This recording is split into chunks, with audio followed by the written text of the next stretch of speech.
Marijuana Doctors proudly presents WeedWatch, your weekly dose of cannabis news. Our top stories this week. Senators introduce bill to end federal curbs on medical marijuana. A somewhat unlikely team of senators, Rand Paul, Kirsten Gillibrand, and Cory Booker, stood with parents and patients to discuss the CARES Act, the Compassionate Access, Research Expansion, and Respect States Act. The major aim of this six-part legislation, S-683, is to reclassify marijuana under the Controlled Substance Act to Schedule 2, thereby changing the plant from a federally criminalized substance to one that has recognized medical uses. Furthermore, DC Mayor bestows 420 license plate on marijuana reform leader.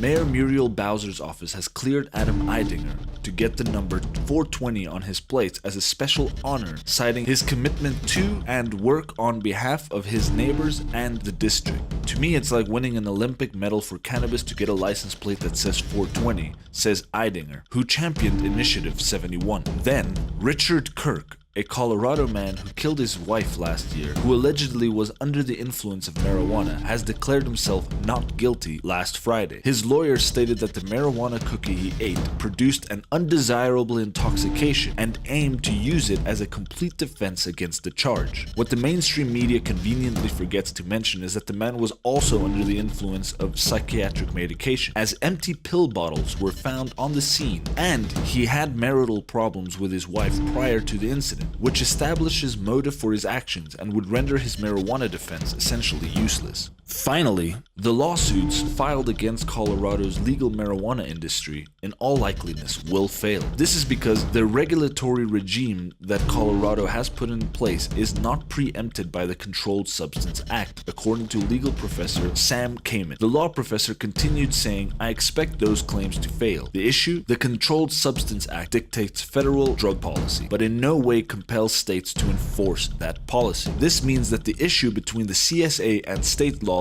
are not in conflict, and thus the lawsuits filed against the legal regime doesn't have a strong foot to stand on. Only one out of the three lawsuits might have some legal base to become problematic for the Colorado marijuana system. The third lawsuit is financed by the Safe Street Alliance, staunch opponents of marijuana legalization, and aims to implement federal racketeering laws claiming that the property value of the business were diminished by the presence of legal marijuana business, who are still considered illegal under federal laws. Despite having somewhat of a legal stance on the issue, advocates of marijuana calls these attempts the last hurrah for anti-marijuana community, saying it's pretty clear they have lost the battle for public opinion on marijuana. And that's it for your weekly dose of cannabis news. Tune in next week for more WeedWatch.